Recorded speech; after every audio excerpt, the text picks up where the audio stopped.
প্রত্যাশা মতোই মঙ্গলবার ভুবনেশ্বরে পৌঁছে গেলেন আন্তোনিও লোপেস হাভাস।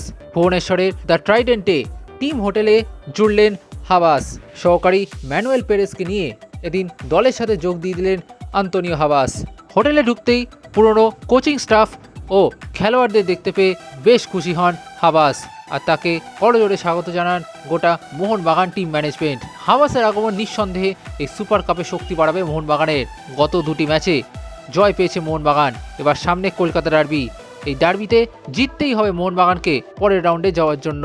এখন এটাই দেখার যে ক্লিফোর্ড মিরান্ডাকে সরিয়ে আন্তোনিও লোপেস হাভাস কি দায়িত্ব নেবেন সুপার কাপের ডার্বি থেকেই, নাকি সেমিফাইনালে উঠলে তখনই দায়িত্ব নেবেন হাভাস।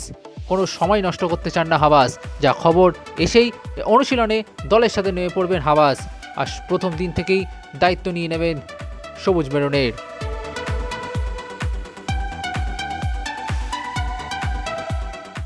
Extra time.